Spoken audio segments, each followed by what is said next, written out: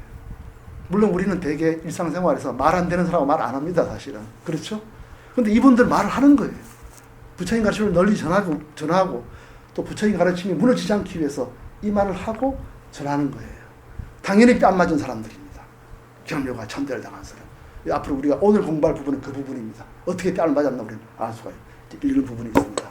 그 전에 왜 그런 걸, 왜 그렇게 합니까? 왜 내 걸 찾습니까? 미래, 불교를 우리가 세속적으로 많이 돈을 모으고 은행에 저축하면 안심이 되죠. 그건 사실입니다. 누구나 은행에 저축해야 되지 않겠어요? 집도 사놓고. 근데 그런 데서 벗어나고자 하는 불교 수행에서까지 그런 세속적 가치를 두고 들어오냐는 겁니다. 불교는 그런 종이 아니걸 우리 알고 있거든요. 그런데 그런 세속적 가치를 갖고 들어오는 겁니다. 왜 그렇습니까?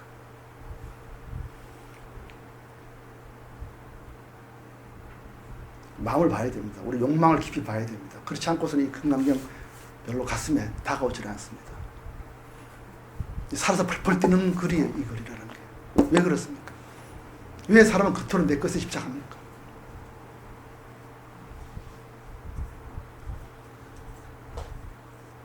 말씀해 보세요. 뭐 쉽게 말씀해 보세요. 의견을 말씀해 보십시오. 두려움 때문에. 응? 두려움. 무슨 두려움이죠? 미래에 대한 미래에 대한 두려움. 좋습니다. 미래에 대한 두려움이죠. 부처님 신통력을 빌리면 좀 자기 미래가 안정됩니다. 그러려면 시간이 있어야 됩니다.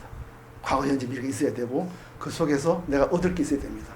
시간이 존재하고 시간이 나에게 뭘 줘야 돼요. 그래야 되는 이론이거든요. 근데 그 두려움 때문에 우리가 집착하는데 그 두려움만 갖고 있어요. 우리가 두려울 때 있죠. 두려울 때. 두려움이라는 게 뭡니까? 자기 위치가 흔들릴 때입니다. 그렇습니다. 위치가 흔들리면 미래에 어떻게 될지 앞이 하나도 안 보이는 거죠. 그거 두렵습니다. 근데 그걸 채워주면 어떻게 되죠? 예를 들어 아이가 도대체 뭐 사방에 모르는 사람 엄마하고 가다가 이제 엄마 손을 놓고 길을 잃어버리는 거예요. 그러니까 뭐 모르는 사람이 막 하고 자기는 엄마가 없고 막 두렵죠. 어떻게 될지 자기도 모르고 본능적으로.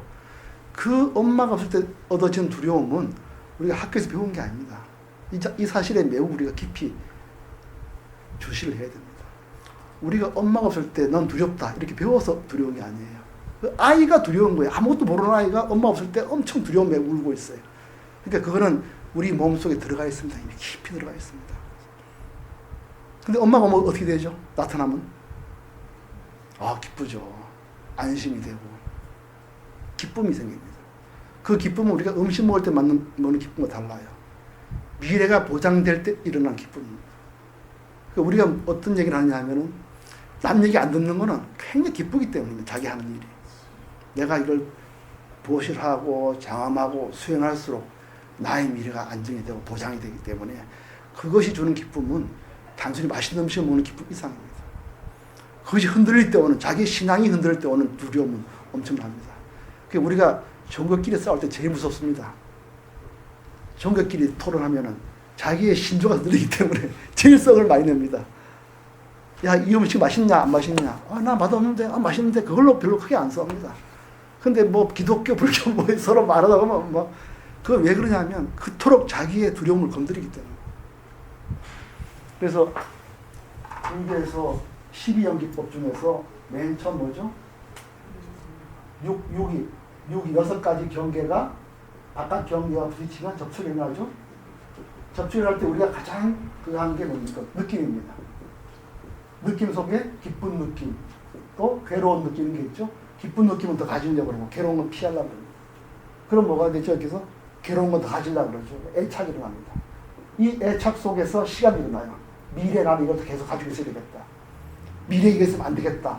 그래서 내가 시간을 가지고 있으면 미워하게 되고, 내가 갖고 싶은 걸 남이 가지고 있으면 뺏고 싶은 생각이 일어나는 거죠. 그 다음에 뭐가 있죠? 소유에 대한 시간. 이때부터 소유가 일어납니다. 그래서 생로병사에서 모두 미움과 분노, 원한, 슬픔이라는 겁니다. 이 속에 우리 인간의 기본적 느낌이 있어요. 부처님은 내게 기쁨이 일어나면은 일어난다고 보고 집착이 일어나면 일어난 거 봐라. 이거는 조건에서 일어난 것이 내가 아니다. 이렇게 놓으라 그랬어요. 어쨌든 지금 우리는 그러면 이렇게 생각해요. 장엄불자 입장에서는 이 금강경 어느 사람이 나타났습니다. 우리 지행거사님이 인체반법은 비어있다. 그것은 내가 없다. 이렇게 복잡고 그건 네 거 없어. 미래 보장 시간은 다 빈 거예요. 과거식 얻을 수 없고 현재식 얻을 수 없고 미래식 얻을 수 없다. 일체는 무소득이다. 얻을 바가 없다. 얻을 바목을 받아들여야 깨달음을 얻는다. 이렇게 얘기했을 때 장엄불장인 보노신 보살님은 뭐라고 반박을 하겠어요? 만약 그거를 받아들인다면 별 문제지만 경륜과 모욕을 주고선다. 어디다가 그런 엉뚱한 그럴 때 지행거사님 금강경 생각을 갖고 있는 사람한테 보노신 보살님이 만약에 장엄불자라면 어떤 비판을 하시겠습니까? 이때까지 한 얘기 뭐냐면 자기가 쌓은 복이 다 없어진다고 생각하니까. 그렇죠. 30 이상 다음 생에 열심히 복을 이으면 좋은 집에 태어나서 32가지 훌륭한 복을 갖춘 왕이 되거나 왕자로 태어나서 출가해서 또 엄청난 연동불이 될 텐데 그게 다 없어지. 32가지 모습으로는 부처님 보면은 사도라이크하잖아요. 그러니까 그 말 듣는 순간 분노가 되게 일어날 수밖에 없지. 내가 가는 길은 그 길인데 지금 부처님처럼 돼가려고 하는데 그게 사도락하니까. 그러니까 보노신보살 입장에서는 첫째로는 지행거사님이 담변론자를 보이지 않겠어요? 담변론자. 허무주의자다. 이렇게 좋은 복을 지어가는데 그 자체를 그 부정하는 사람이니까 그걸 불교에서 담변론자라고 합니다. 또 하나 보겠습니다. 또 어떤 비판을 할 수 있겠습니까?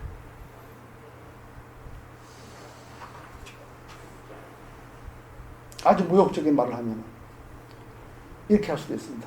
30 이상 없어야 부처 되겠네. 도덕질하고 온갖 더러운 짓 해야 부처 되겠네.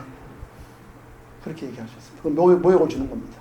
당신 말대로 그렇게 이거 30 이상 부처가 아니라면은 그럼 도덕질 엉망진창으로 해가지고 하면 부처 되겠네. 32가지 모습 부처가 아니라면 이렇게 얘기할 수도 있겠습니다. 이런 모욕을 주는 겁니다. 그 얘기를 오늘 우리가 읽어보겠습니다. 그러면 이제 하편을 말이죠. 다시 한번 우리가 쭉 시간이 있으니까요. 이게 항상 제가 말씀드린 금강경은 긴 하나의 법문입니다. 그러니까 쭉 읽어 나가셔야 됩니다. 뭐든지. 이게 분으로 나눈 거는 양나라 소현태자가 읽기 편하게 나눠놓은 거예요. 나눠놓은 걸 자꾸 나눠서 해석하면 안 됩니다. 이걸 큰 하나의 법문입니다. 그래서 오늘 우리가 금강의 하편을 다시 읽어보겠습니다. 하편에서는 뭐냐면 상편에서는 이 모든 거를 이제 금강경이 비판하고요. 하편에서는 이 영흥불 신앙을 가지고 진짜 불교가 가는 길이 뭔지 이제는 피를 토하듯이 말하는 걸 여러분 느낄 수가 있을 겁니다. 그러면은 57쪽부터 다 같이 읽겠습니다. 그 금강경 없으세요? 여기 아니 이거 이게 조계종 표전 금강경이에요. 이게 제가 늘 말씀드렸지만 뭐 저는 100% 뭐 이렇게 여기에 찬사는 편 아닙니다만은 이 번역이 조계종 표전 금강경입니다. 그리고 산스크리트 본에 가장 뜻을 많이 땡겨왔습니다. 그래서 가장 원문에 가깝습니다. 부처님이 한문을 법문하지 않으셨어요. 인도말로 하셨어요. 인도말로. 인도말 경전을 가장 가깝게 번역한 게 이겁니다. 그렇게 하시고요. 57쪽을 다 같이 읽겠습니다. 그때 수보리가 부처님께 여쭈었습니다. 세존이시여 가장 높고 바른 깨달음을 얻고자 하는 선남자 선녀에는 어떻게 살아야 하며 어떻게 그 마음을 다스려야 합니까? 부처님께서 수보리에게 말씀하셨습니다. 가장 높고 바른 깨달음을 얻고자 하는 선남자 선녀에는 이러한 마음을 일으켜야 한다. 나는 일체 중생을 열반에 들게 하리라. 일체 중생을 열반에 들게 하였지만 실제로는 아무도 열반을 얻은 중생이 없다. 왜냐하면 수보리여 보살에게 자아가 있다는 관념, 개아가 있다는 관념, 중생이 있다는 관념, 영혼이 있다는 관념이 있다면 보살이 아니기 때문이다. 그것은 수고리요 가장 높고 바른 깨달음에 나아가는 자는 법이 실제로 없는 거예요. 여기서요 이 법을 잘 이렇게 법을 닦아서 내가 얻는다고 하는 부처님 그런 법은 없는 겁니다. 법은 닦을수록 내가 없어져야 돼요. 이 사람은 닦을수록 내가 있는 거예요. 그러니까 이 법을 나아갈 때는 공돌이로 이걸 닦아야 됩니다. 그래야 깨달음을 얻을 수, 안옥자라 삼력, 삼력을 얻을 수가 있어요. 근데 많은 사람들이 이 법을 닦아서 내가 생기는 겁니다. 그래서 이 계하가 있다는 건 뭐냐면 미래의 나를 계하라고 합니다. 너는 이렇게 조금 목을밖에 안 쌓죠. 나는 이런 목을 많이 지었거나 수했기 때문에 다음에 나는 좋은 데로 간다 이렇게 생각하는 게 계하라는 개념이죠. 그래서 금강경은 반드시 법에 대한 인식을 많이 해야 됩니다. 법에 대한 비판을 많이 하고 있어요. 법이라는 것을 닦을 때 이 법 속에 내가 자꾸 수행한 내 이러면 안 된다는 거예요. 법은 닦을수록 공돌이를 깨달아야 됩니다. 그래서 늘 제가 말씀드린 겁니다. 오늘 다시 이제 오늘 처음 나오신 분이 계시길래 제가 이런 말씀 드린 겁니다. 다시 읽겠습니다. 수보리여 그대 생각은 어떠한가? 여대가 연명 부처님 소수에 얻은 가장 높고 바른 깨달음이라 할 법이 있습니까? 아닙니다. 세존이시여 제가 부처님께서 말씀하신 뜻을 이해하기로는 부처님께서 연분 부처님 처소에서 얻으신 가장 높고 바른 깨달음이라 할 법이 없습니다. 부처님께서 말씀하셨습니다. 그렇다 수보리여 열애가 가장 높고 바른 깨달음을 얻은 법이 실제로 없다. 수보리여 열애가 가장 높고 바른 깨달음을 얻은 법이 있었다면 연중 부처님께서 내게 그대는 내세의 서가모니라는 이름의 부처가 될 것이다 라고 수기하지 않았을 것이다. 가장 높고 바른 깨달음을 얻은 법이 실제로 없었으므로 연중 부처님께서 내게 그대는 내세는 반드시 서가모니라는 이름의 부처가 될 것이다 라고 수기하셨던 것이다. 왜냐하면 열애는 모든 존재의 여기서 진실한 모습이라면 일체가 공한돌입니다. 공한 그 진실한 모습을 의미하는 거예요. 여여한 공돌이를 말하는 거예요. 읽겠습니다. 어떤 사람이 열애가 가장 높고 바른 깨달음을 얻었다고 말한다면 수보리여 열애가 가장 높고 바른 깨달음을 얻은 법이 실제로 없다. 수보리여 열애가 얻은 가장 높고 바른 깨달음에는 진실도 없고 거짓도 없다. 그러므로 열애는 일체법이 모두 불법이다라고 설한다. 수보리여 일체법이라 말한 것은 일체법이 아닌 까닭에 일체법이라 말한다. 수보리여 예컨대 사람의 몸이 매우 큰 것과 같다. 일체법이 사람의 몸이 크다는 게 수미산처럼 크다는 게 실제 있는 게 아니죠. 모든 게 비유거든요. 근데 그걸 실제로 받아들이지 말라는 거죠. 공돌이를 받아들이는 겁니다. 수보리가 말하였습니다. 세존이시여 열애께서 사람의 몸이 매우 크다고 한 것은 큰 몸이 아니라고 설하였으므로 큰 몸이라고 말씀하셨습니다. 수보리여 보살도 역시 그러하다. 나는 반드시 한량없는 중생을 제도하리라 말한다면 보살이라 할 수 없다. 왜냐하면 수보리여 보살이라 할 만한 법이 실제로 없기 때문이다. 그러므로 열애는 모든 법에 자아도 없고 계하도 없고 중생도 없고 영혼도 없다고 설한 것이다. 수보리여 보살이 나는 반드시 불국토를 정함하리라 말한다면 이는 보살이라 할 수 없다. 왜냐하면 열애는 불국토를 장엄한다는 것은 장엄한 것이 아니라고 설하였으므로 장엄한다고 말하기 때문이다. 수보리여 보살이 무아의 법에 통달하면 열애는 이런 이를 진정한 보살이라 부른다. 수보리여 그대의 생각은 어떠한가? 열애에게 유관이 있는가? 그렇습니다. 세존이시여 열애에게는 유관이 있습니다. 수보리여 그대의 생각은 어떠한가? 열애에게 천안이 있는가? 그렇습니다. 세존이시여 열애에게는 천안이 있습니다. 수보리여 그대의 생각은 어떠한가? 열애에게 해안이 있는가? 그렇습니다. 세존이시여 열애에게는 해안이 있습니다. 수보리여 그대의 생각은 어떠한가? 열애에게 법안이 있는가? 그렇습니다. 세존이시여 열애에게 법안이 있습니다. 수보리여 그대의 생각은 어떠한가? 열애에게 불안이 있는가? 그렇습니다. 세존이시여 열애. 예, 여기서요 유관은 그냥 눈으로 보는 거니까 앞이 막힌 걸 못 보는 게 유관이고요. 천안은 다음 생에 어디에 태어날까 아는 게 천안이고요. 해안은 인과법을 볼 줄 아는 거. 인을 잘 쓰면 지옥에 태어나고 못 쓰면 지옥에 태어나고 잘 쓰면 하늘에 태어나는 거. 이걸 인과법 보는 게 해안이고, 법안이라는 거는 그런 원인이 바로 탐욕과 지참을 알고 그걸 쉬는 거를 깨닫는 거. 그게 법안입니다. 그 다음에 불안은 뭐냐면 일체법이 모두 공한도리를 아는 거. 이게 불안입니다. 그러니까 우리가 얻어야 최고의 깨달음은 바로 일체법의 공한, 불안, 공도리를 라는 걸 알 수가 있고, 그래서 부처님 계시목을 법왕전 또는 공왕전이라고 합니다. 공돌이를 깊이 아신 분이라는 것이죠. 읽겠습니다. 수보리여 그대의 생각은 어떠한가? 이래는 항아의 모래에 대하여 설하였는가? 그렇습니다. 세존이시여 너는 이에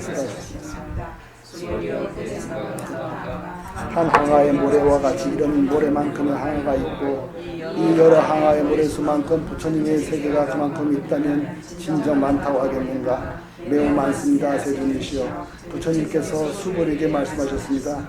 그 국토에 있는 중생의 여러 가지 마음을 이루는 바 한다. 왜냐하면 이래는 여러 가지 마음이 그것은 수보리여 과거의 마음도 들 수 없고 현재의 마음도 들 수 없고 미래의 마음도 들 수 없고 복을 지어서 과거에 지은 마음 현재 이게 다 쌓이고 쌓인 그런 거 다 아니라는 거예요. 그거 다 집착이 만들어낸 생각이 실제로는 텅 비어 있습니다. 수보리여 그대의 생각은 어떠한가? 어떤 사람이 삼천대천 세계에 칠보를 가득 지어 보시한다면 이 사람이 이러한 인연으로 많은 복들을 얻겠는가? 그렇습니다. 세존이시여 그 사람이 이러한 인연으로 매우 많은 복덕을 얻을 것입니다. 수보리여 복덕이 실로 있는 것이라면 의뢰는 많은 복덕을 얻는다고 말하지 않았을 것이다. 복덕이 없기 때문에 의뢰는 많은 복덕을 얻는다고 말한다. 수보리여 그대의 생각은 어떠한가? 신체적 특징을 원만하게 갖추었다고 열애라고 볼 수 있겠는가? 아닙니다. 세존이시여 신체적 특징을 원만하게 갖추었다고 열애라고 볼 수는 없습니다. 왜냐하면 열애께서는 원만한 신체를 갖춘다는 것은 원만한 신체를 갖춘 것이 아니라고 설하였으므로 원만한 신체를 갖춘 것이라고 말씀하셨기 때문입니다. 수보리여 그대의 생각은 어떠한가? 신체적 특징을 주었다고 열애라고 볼 수 있겠는가? 아닙니다. 신체적 특징을 왜냐하면 열애께서는 신체 특징을 갖춘다는 것이 신체 특징을 갖춘 것이 아니라고 설하였으므로 신체 특징을 갖춘 것이라고 말씀하셨기 때문입니다. 그렇습니다. 이렇게 많이 경험해서 법을 잘 닦으면 이렇게 다 온다 하는 거 이거 아니라고 말씀하셨어요. 그러니까 그러면 이거 부처님 법이 아니란 말인가 이렇게 모욕을 줄 수 있잖아요. 그다 어떻게 보겠습니다. 수보리여 그대는 열애가 나는 사람 법이 있다는 생각을 한다고 말하지 말라. 이런 생각을 하지 말라. 왜냐하면 열애께서 설하신 법이 있다고 말한다면 이 사람은 열애를 개방하는 것이지 내가 설한 것을 이해하지 못했기 때문이다. 수보리여 설법이라는 것은 설법할 만한 법이 없는 것이므로 설법이라고 말한다. 그때 수보리 장로가 부처님께 여쭈었습니다. 세존이시여 미래의 법을 설하심을 듣고 심신을 낸 중생이 조금이라도 있겠습니까? 부처님께서 말씀하셨습니다. 중생이 아닌 것도 아니다. 왜냐하면 수보리여 중생이라고 하는 것은 내가 중생이 아니라고 설하였으므로 중생은 이렇게 합니다. 이렇게 많은 복을 쌓아야지 복을 얻고 깨닫고 해야 미래의 사람들이 듣고 좋다고 따라오지. 뒤처럼 그렇게 말해서 어떻게 따라오겠냐는 거예요. 그러니까 부처님이 미래에 대한 중생을 갖는 것도 다 미래의 나를 찾는 거예요. 사실은 그 마음속에. 그래서 그 말을 하는 거거든요. 그래서 중생은 그것도 공안도리로 봐야 된다. 네 욕심으로 보면 안 된다. 이렇게 해줍니다. 그 다음 말씀 듣겠습니다. 수보리가 부처님께 여쭈었습니다. 세존이시여 부처님께서 가장 높고 바른 깨달음을 얻은 것은 법이 없는 것입니까? 부처님께서 말씀하셨습니다. 그렇다 수보리여 내가 가장 높고 바른 깨달음에서 조그마한 법조차도 얻을 만한 것이 없었으므로 가장 높고 바른 일체 법을 닦더라도 그 닦아서는 내려한 게 내려놔야 되는 거예요. 그렇지 않고 내 걸 자꾸 쌓아가면 법이 아니라는 말을 하는데요. 지금부터 생각하는 게 바로 겁니다. 그 말을 받아들이겠습니까? 엄마가 없었을 때 큰 엄마를 찾다가 이 엄마가 오면 기뻐졌어요. 그 다음부터는 엄마 손을 꼭 붙잡고 다니죠. 절대 안 놓습니다. 조금만 사라지면 막 울어버려요. 이 모든 게 이런 것 같은 겁니다. 자기 미래 안전을 구하기 위해서 절대 손을 놓지 않습니다. 누가 머리도 안 놓습니다. 이런 마음을 우리가 이 경을 읽으면서 이 마음은 보시 수행자 또 선정 사과 수행자 작은 불자 특히 작은 불자들이 붙잡고 있는 그 마음을 깊이 봐야 됩니다. 그 마음을 놓고 우리가 현실에서 엄청난 그 어떻게 보면 정말 부처의 법을 세우기 위한 서로 싸움을 벌이고 있는 겁니다. 그것이 뭐 계급 간의 싸움이 아니라 진짜 마음을 보느냐 안 보느냐 자기 마음을 제대로 자기가 볼 수 있는지 아니면 이런 믿음을 확 붙잡고 절대 다른 얘기를 놓지 않는지 그걸 지금 얘기를 하고 있습니다. 읽겠습니다. 또한 수보리여 이 법은 평등하여 높고 낮은 것이 없으니 이것을 가장 높고 바른 깨달으라 말한다. 자아도 없고 계아도 없고 중생도 없고 영혼도 없이 온갖 선법을 닦음으로써 가장 높고 바른 깨달음을 얻게 된다. 수보리여 선법이라는 것은 선법이 아니라고 이르는 설하였으므로 선법이라 말한다. 이게 만약 이렇게 작업하면 자기가 가장 어떤 보다 제일 큰 복을 받는다고 생각하고 있는 겁니다. 법은 다 평등하고 없어지는 게 그것을 내가 사라진 게 평등한 법인데 이 법을 최고의 법이라고 생각하는 거예요. 그래서 이렇게 부처님 말씀했습니다. 그래서 나라든가 다음 세대 이런 거 없이 닦아야 진짜 선법이다 이렇게 말씀하시는 거예요. 그 말을 받아들이겠습니까? 우리는 이걸 읽으면서 절대로 안 받아들이고 나를 모욕할 준비가 되어 있는 그 부자들 이제 놓고 생각을 해야 됩니다. 이 장난이 아니에요. 토론에서 승복하는 그런 차원이 아닙니다. 이제부터 그걸 이제 우리 느낄 것입니다. 읽겠습니다. 수보리여 삼천대 전세에 있는 산들의 왕 수리만큼의 이 반야바라 밀경에 사기금만이라도 받고 지니고 읽고 외워 다른 하나를 위해 설해주는 사람이 있다고 하자. 그러면 앞에 복덕은 뒤에 복덕에 비해 백에 하나에 미치지 못하고 천에 하나 만에 하나 억에 하나도 미치지 못합니다. 그래서 이 말 믿겠습니까? 이렇게 말하면 받아들이겠습니까? 장엄불자들이 정말 그래서 굉장히 심각하게 어떻게 말을 하는 서로가 말을 하는 겁니다. 이렇게 읽겠습니다. 수보리여 그대 생각은 어떠한가? 그대들은 열애가 나는 중생을 제도하리라는 생각을 한다고 말하지 말라. 수보리의 생각을 하지 말라. 왜냐하면 열애가 제도한 중생이 실제로 없기 때문이다. 만일 열애가 제도한 중생이 있다면 열애에게도 자아계와 중생 영혼이 있다는 집착이 있는 것이다. 수보리여 자아가 있다는 집착은 자아가 있다는 집착이 아니라고 열애는 설하였다. 그렇지만 범부들이 자아가 있다고 집착한다. 수보리여 범부라는 것도 이래는 범부가 아니라고 생각한다. 이렇게 나를 붙잡는 게 범부지만 깨닫고 나면 범부라는 것도 없는 거거든요. 그렇게 쌓아주는 겁니다. 너는 영원히 범부야 이렇게 나가지는 않아요. 금강경은 계급투쟁 너는 영원히 프로레타 너는 뭐 무슨 계급 무슨 이런 식 얘기 아닙니다. 그 깨닫게 하려는 그 깊은 열정이 있는 겁니다. 그 뒤에부터 이제 얘기를 시작합니다. 읽어보겠습니다. 수보리여 그대 생각은 어떠한가? 32가지 지적 특징을 열으라고 볼 수 있는가? 수보리가 대답하였습니다. 그렇습니다. 그렇습니다. 32가지 신체적 특징으로도 열으라고 볼 수 있습니다. 부처님께서 말씀하셨습니다. 수보리여 32가지 신체적 특징으로도 열애라고 볼 수 있다면 정변성황도 열애겠구나.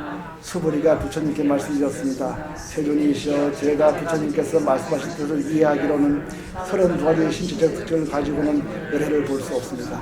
그때 세존께서 계속으로 말씀하셨습니다. 형색으로 나를 보거나 음성으로 나를 찾으면 삿된 길을 끌을 수 없다. 금강경 수증 수행자들은 이 장엄불자에게 너는 지금 삿된 길을 걷고 있다. 그 말 두고 가만히 있겠습니까? 그 어마한 지체 높은 사람들이 어마한 물적인 사람들이 사회 존경받고 절에 가면 존경받는 사람들이 사도란 말을 듣는데 가만히 있겠습니까? 여기 큰 긴장의 연속을 봐야 됩니다. 다 믿겠습니다. 수보리여 그대는 열애는 신체 특징을 겉만에 갖추려고 하기 때문에 바로 여기서 몇 경매를 주는 겁니다. 네 말대로 하면은 30년 없애야 부처되겠네. 도덕질하고 음행하고 해야 부처되겠네. 이렇게 모욕을 반박을 하고 금강경 수행자에게 반박을 하고 모욕을 주고 그야말로 단멸론자로서 이제 비방을 하는 게 나옵니다. 다시 한번 읽겠습니다. 수보리여 그대는 열애는 신체적 특징을 원만히 갖추지 않았기 때문에 가장 높고 바른 깨달음을 얻은 것이다 라고 생각한다면 수보리여 열애는 신체적 특징을 원만하게 갖추지 않았기 때문에 가장 높고 바른 깨달음을 얻은 것이다 라고 생각하지 말라. 수보리여 그대가 가장 높고 바른 깨달음에 마음을 낸 자는 몸이 단절되고 소멸되어 버림을 주장한다고 생각한다면 이런 생각을 하지 마. 이런 생각을 하는 겁니다. 너는 모든 법이 단절되고 소멸된 소리 하는 거 아니냐? 아무것도 하지 말란 말 아니냐? 이렇게 얘기를 하는 거예요. 네 말대로 하면 30년 없애야 부처 되겠네? 이런 말. 부처님이 그럽니다.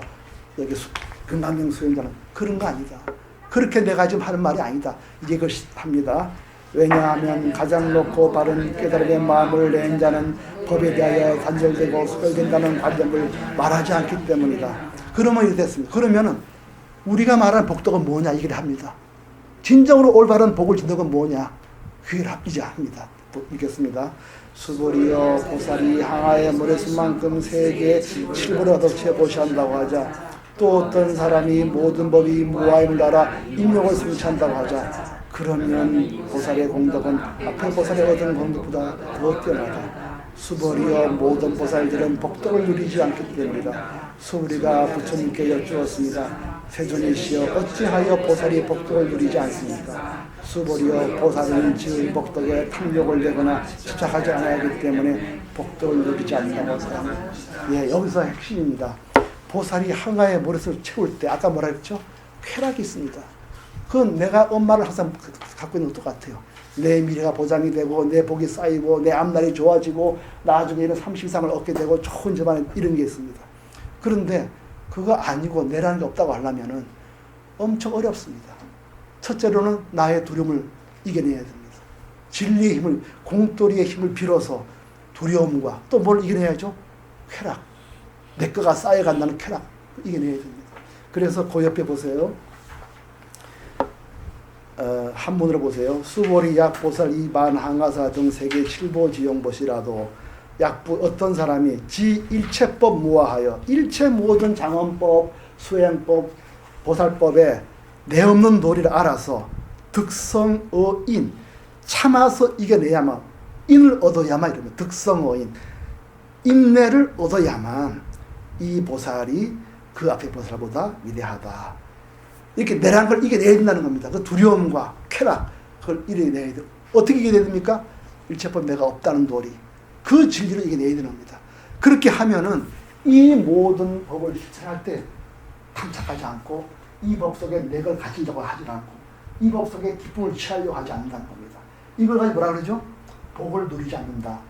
일체법을 실천하더라도 복을 누리지 않는다. 이렇게 말한다는 겁니다. 이것이 바로 부처님의 원래 가르침이고 올바른 가르침이라는 것을 지금 건강히 요구를 합니다.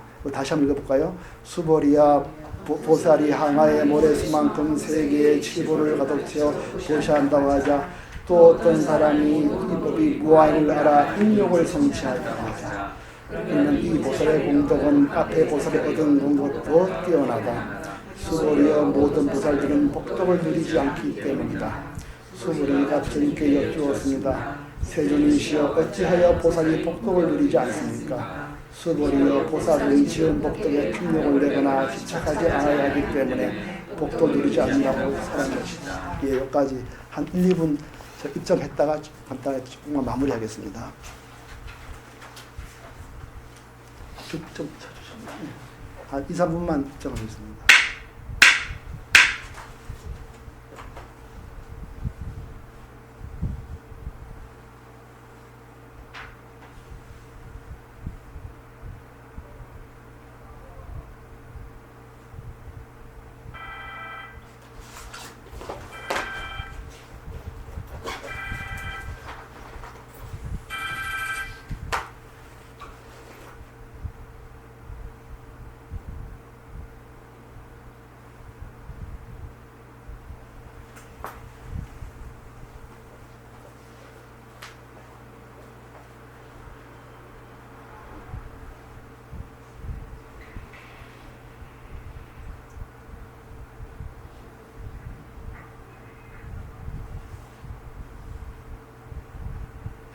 예, 여기다, 예.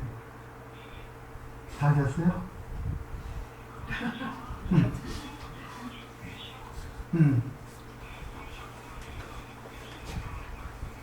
네, 네.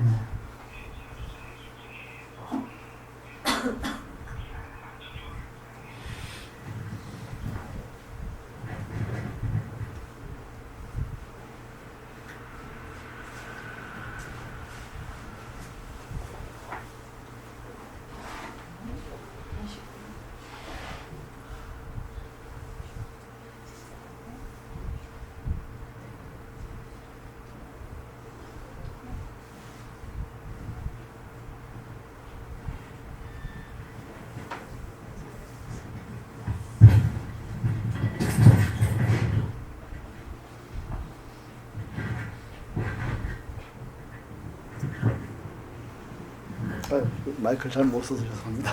그만하겠습니다. 그러면 오늘 드린 거 이 금강의 법회에 대해서 말씀드리겠습니다. 이 금강경을 처음 열면은 6조 해능대사가 맨 처음에 금강경에 대한 큰 대의를 짧은 말로 표현을 했습니다. 매우 훌륭하신 말씀을 해능대사가 하셨어요. 밑에 한문을 보면요. 부금강경자, 금강경이라는 것은 뭐냐? 무상을 위종으로 하고 무상을 마루로 하며 무주를 위체, 몸통으로 하며 묘유를 위용, 쓰물, 용도를 쓴다. 자종 달마 설애로 위전 차경 지하니 달마대사께서 서쪽에서 오신 이후로 오직 이 경을 전하여 뜻을 전하였으니 영인 오리견성이라. 사람이 이치를 공도리를 깨닫고 자기 성품을 보도록 합니다. 이런데요. 여기서 금강경은 뭐냐? 무상을 위종을 합니다. 아상, 인상, 중생상, 수자상 모든 법을 수행할 때 내가 다음 생에 뭘 얻고 내가 나한테 덕받은 중생에 이거 다 놔야 된다. 이게 금강경의 큰 뿌리라는 겁니다. 그렇기 때문에 이 경을 보고 나서 우리는 어떤 그 몸통을 기해야 되느냐 하면은 무주입니다. 들어앉으면 안 돼요. 내가 백봉 머물 주자지만 우리 보림손에서 백봉생이 일찍이 들어앉다는 표를 마셨어요. 보시에 들어앉고 수행에 들어앉고 장엄에 들어앉아서는 안 되거든요. 들어앉지 마라. 우리가 보림선 참선도 하고 보시도 해야 되겠지만 거기 들어앉지 않는 것을 채로 삼고, 그렇기 때문에 묘유를 위용을 한다. 100번 1000번 줘도 한 번도 줌이 없는 이 오묘한 훌륭한 나툼, 이거 유를 나툼이라는 이름뿐인 모습을 불리는 겁니다. 이거를 용을 해야 돼요. 참선을 10년 해도 한 번도 안 한 사람 앞에서 겸손해야 되는 겁니다. 20년 해도 옆에 있는 사람한테 눈 깜빡하면 안 됩니다. 절에 10년 댕겨도 처음 오신 분한테 내가 10년 된 사람이다 하면 안 됩니다. 이거를 가지고 묘유라 그래요. 훌륭한 나툼을, 이것이 용돌입니다.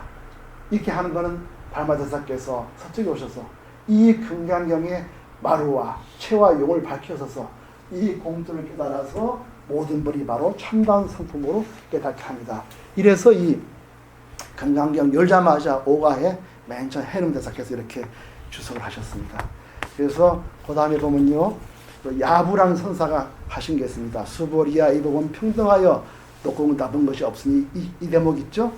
이래서 여기서 하나도 높고 내가 닦은 게 더 위대하고, 모든 종교가 전부 법에 막혀 있어요. 나는 기독교가 더 위대하다, 나는 불교가 더 위대하다, 나는 힌두교가 더 위대하다. 진리로 가는 길인데도 불구하고 길 자체에 들어앉아서 시비를 일삼고 있는 겁니다. 이거 놔야 되거든요. 부처님이 일체법은 하나도 위아래가 없고, 그걸 닦더라도 하나도 내다, 너다, 중생이다, 누가 나의 참 중생이다, 나의 신도수는 전생에 몇 억이다, 이 말 하지 말아야 된다는 거죠. 그래야 깨달음 들어간다. 그 야부선사가 이 말을 보고 시를 썼습니다. 산의 고심, 산고 해심이며 일생 월락이다. 산은 높고 바다는 깊으며 해가 뜨니 달이 진다. 이 도리 속은 너무 당연하죠. 거기에 뭘 하나 얻을 게 있습니까? 텅 빈 공돌이 이렇게 설명하신 겁니다. 그 다음에 야부께서 이제 시를 부르셨어요. 개성은 승시승의 속시속이요 희적소의 비적곡이라. 스님이고 속이는 속인이요 기쁘면 웃고 슬프면 운다. 여기 하나 또 얻고 주실 게 나도 없고 남도 없는 도리입니다. 이게 양루어차 섬참상하면 이 속에서 한 도리를 깨달으면은 66종래 36이다. 66은 원래 36인 거다. 거기는 하나도 얻을 게 없는 도리를 말씀하신 겁니다. 그래서 대스미 이제 종문무구라는 건 제가 이 대목에 얽힌 옛날 조사들의 어록을 제가 하나 인용한 겁니다. 대종고 스님은 가나선을 만드신 큰 분입니다. 지금 한간에는 대선사의 뭐죠? 서장이라든지 이런 걸 많이 읽고 있지 않습니까? 근데 이 종문무구라는 거는 대스님의 일화를 모아놓은 책이에요. 그 대스님이 한 번은 공부할 때예요. 한 번은 경을 딱 보고 있습니다. 금강경을. 그때 그 스승인 담당선사가 물어요.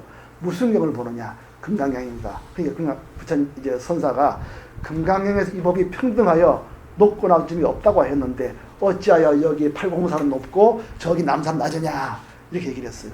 그러니까 대선사가 이 법은 평등하여 높고 낮음이 없기 때문에 이렇게 얘기했어요. 그러니까 너는 좌주에 말말이나 늘어놓는 사람이 되겠구나. 네가 참말로 이 속에 공돌이를 봐야 된다. 모습이 높고 낮은 걸 평등하다 이런 게 아니에요. 우리는 공돌이 자체를 보는 거예요. 네 모습과 내 모습이 평등하다 이러면 안 됩니다. 기독교나 유학은 전부 겸손하거든요. 겸손하고 너와 나 평등하게 하지만은 그거는 인격적인 평등이나 도덕적 평등이에요. 인의해지 사단 직정이 다 평등하다지만 우리는 몰래 압소식이 텅 비어있다 그 얘기를 하고 있는 겁니다. 불교는 일체만법이 그 바탕이 비어있는 거 그 얘기를 하는 겁니다. 그게 없으면 절대 불교를 할 수가 없습니다. 그 다음에요. 세종께서 말씀하셨다. 그렇죠? 그 금강의 수행자가 말이죠. 장엄보살들한테 그거 사도다 얘기한 거죠. 형색으로 나를 보거나 이 음성고하면 시는 행사도요 불능견해라 이렇게 하니까 야부선사가 이렇게 말했어요.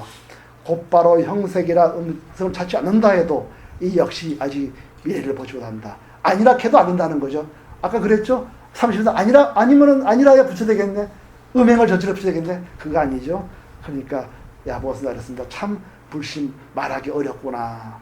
있는 것도 아니요 없는 것도 아니고 그 본래 공소식을 말하기가 참으로 어렵다 이렇게 했습니다. 야부선사가 그랬어요. 견색 문성이 세본상역을 소리 듣고 색깔 보는 게 세상의 본래 일상생활인데 그 없이 보라고 하니 일중설상의 일중상이로다. 눈 위에 또 다른 서리를 덮었구나. 얼마나 미끄럽습니까? 눈 위에 서리가 더 미끄럽거든요. 얼어가지고 정말 참 말마디로 얻기 힘들구나. 정말 닦으면 닦을수록 내가 없어지는 게 참으로 어렵습니다. 대부분은 닦아서 뭐가 되죠? 얻는 게 있습니다. 그게 닦죠 사람들이. 그러나 불교는 아니에요. 닦아서 이게 나아져야 되는 겁니다. 그것도 안 하는 것도 아니에요. 참선을 신이시면 합니다. 하지만 하나도 닦은 게 없는 도리에서 그걸 불리는 겁니다. 그래서 군금요견 황두노인데 그대가 지금 황두 누런머리 노인 부처님은 그렇게 누런머리 노라 그러죠. 누런머리 노인을 보고자 할진대는 조입 마야 복내장이었다. 마야 부인의 뱃속에 들어가라. 그 얘기예요. 마야 부인 뱃속에 들어갈 수가 있습니까? 부처님을 전부 이런 뿐인 거죠. 그래서 에익하고 이 말에 30년 후에는 척지금성자리라 이 말 속에 쇠소리가 나리라. 하나도 이런 분이 모습 굴리는데 참으로 깨달음이 있다는 말씀을 이렇게 하시는 겁니다. 그래서 오늘 이 금강경은 정말 정말 무엇이 진정한 부처님의 가르침인지 깨달음인지 그거를 이런 장엄불자와 토론하는 이제 얘기가 있었습니다. 그래서 25분에 나라는 것이 있으면 범부가 아니다. 32가지 모습 그 부처를 보면 안 된다. 그렇게 가면 결국 사도다. 이런 굉장히 엄한 말을 하니까 그 장엄불자가 그렇다면 30상 없애야 부처 되겠네. 그거 다 뭐 이것도 하죠 저것도 하지 말고 너는 뭐 단밀로 하는데 그게 부처님 말이냐. 그렇게 그냥 모욕을 줄 때 우리가 아는 복을 짓는 거는 무아라는 것을 알고 인내하고 그 속에 깃든 쾌락, 내 거를 쌓아가는 쾌락 그거 다 이겨내고 버리고 그 속에서 복을 지어야 참으로 공돌이로서의 모양을 행하는 것이다. 그게 바로 진공묘희의 도리다. 이런 말씀을 했습니다. 다음 시간에는 29, 30분에서 금강경을 전부 끝내도록 하겠습니다. 오늘 애쓰셨습니다. 네.